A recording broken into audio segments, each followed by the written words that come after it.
బగ్గ వరదలొచ్చి ఊరి మునిగిపోతే ఏరే తానికి పోయి బతుకుతుంటారు.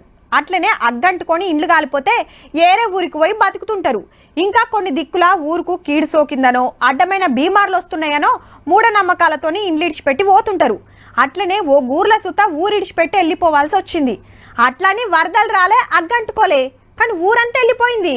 ఇంతకు ఏమైంది కావచ్చు అంటారా? గీ ముచ్చట చూస్తే ఎరకైతుంది. ఎటు చూసినా మొండి గోడలే, అందరికందరు ఇండ్లిడిచి పెట్టిపోయిర్రు. మరి అగో బడికి తాళం తీసినోళ్ళు లేరు, గుళ్ళె దీపం పెట్టినోళ్ళు లేరు. ఊరంతా ఖాళీ అయింది, గీ ఒక్కిళ్ళు తప్ప. అగో గంత తిప్పలు ఏమొచ్చిందంటారేమో. ఆదిలాబాద్ జిల్లాలో 1000కి మీద గిరిజన గూడాలు ఉంటాయి. ఆడ పెత్తనం అంతా పటేల్దే ఉంటది. ఆయన చెప్పినట్టు వినాలి, చెప్పినట్టు చేయాలి, లేదంటే ఎవరితో వాళ్ళు చూసుకోవాల్సిందే. అట్లనే పాండుగూడల సుత ఓ పటేల్ ఉన్నాడు. ఆయనతోనే ఎగలేక ఊరోళ్ళంతా ఏరేతానికి పోయిర్రట.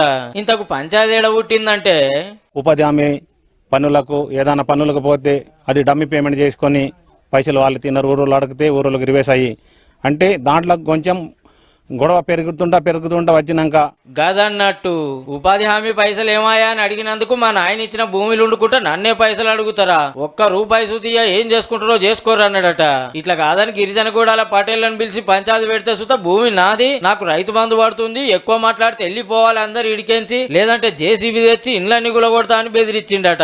గమ్మత్ ఏందంటే వెనకట్నే ఇల్లు పైసలు కట్టి తీసుకుర్రట జాగలు. అయినా తిప్పలు పెడుతుండే వరకు ఊరిడిచి వెళ్ళిపోయిర్రు అన్నట్టు. మంచి పనులు ఒకటి కూడా అతను చేయలే, అన్ని చెడు పనులే చేస్తుండే. అందుకోసం ఊరు వాళ్ళు ఇటువంటి మనుషుల మీద ఉండకూడదు. ఆడికెళ్ళొచ్చో 25 లక్షలు జమ చేసుకుని ఒక అయ్యతాను 6 ఎకరాల జాగా కొనుక్కొని అందులో ఇల్లు కట్టుకొని కోస్ పటేల్ కూడా అని పేరు పెట్టుకొని ఏం తక్కువ 40 కుటుంబాలు బతుకుతున్నాయి. ఏ అధికారిని చెప్పినా ఎవరు పట్టించుకోవడం లేదు సార్. ఏ రాజకీయ నాయకులు అస్సలేదు, చూస్తలేదు, ప్రజాప్రతినిధులు ఎవరు అధికారులు రావడం లేదు సార్. ఊరోళ్ళంతా గింత తిప్పల పడుతుంటే ఆడు ముఖాన తొంగి చూసినోళ్ళు లేరట. ఓ కరెంటు లేదు, పోతానికి తొవ్వ సక్కగా లేదు, బలి లేదు, జర సౌలతులు చేయరు సార్లు అని కోరుతున్నారు ఊరోళ్ళంతా.